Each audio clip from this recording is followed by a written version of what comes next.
Thank you. Mr. Speaker, as members in this House, we make difficult decisions every day. Some of these decisions are of local significance and others take on national significance. But the only reason we have the ability to make these decisions in the House is because our local constituents gave us their consent and voted for us at the general election.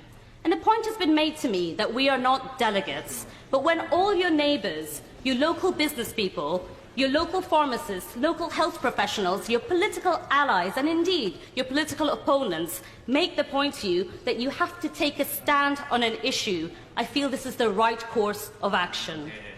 Mr. Speaker, I did not want to resign my frontbench role. I know it was not a great office of state, but it was an important role that allowed me to hold the government to account on their aspirations of social mobility.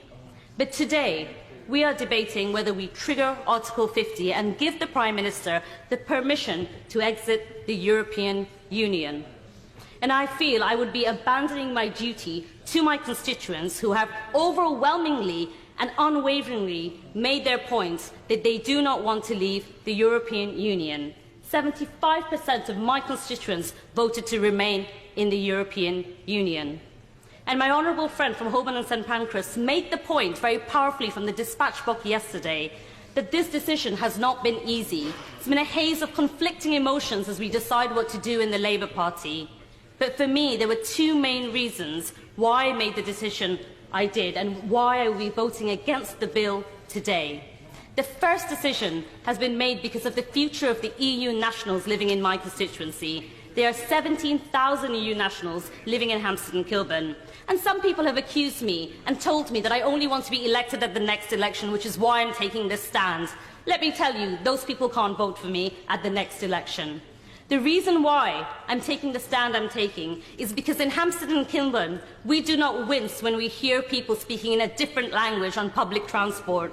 We do not blame the very real pressures on our health system, on our criminal justice system and on our housing by scapegoating others just because they do not look like us and because they do not sound like us.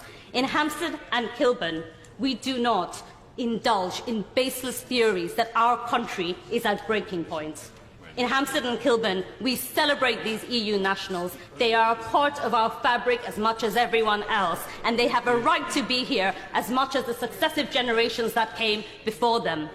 If I vote for this bill today, I am abandoning my responsibility to these EU nationals who live in my constituency. And for lack of time, I will go on to the next reason why I'm voting against this, because of the lack of access to the single market.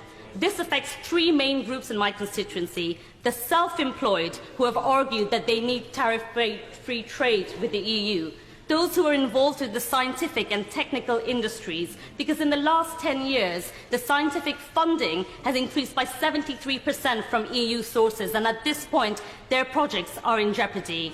And finally, no, I will not give away, and finally, those who are involved in the financial and insurance service, who have no clarity over the future of their passporting rights. These are the reasons why, in good conscience, I cannot vote for the bill today. And finally, I will quote my friend, my honourable friend from Leeds Central, and say, this is not how we do things in the House. We need clarity. We need to see the economic impact of this decision. And in good conscience, and for the sake of my constituents, whether they can vote for me or not, I will not be voting for this bill today.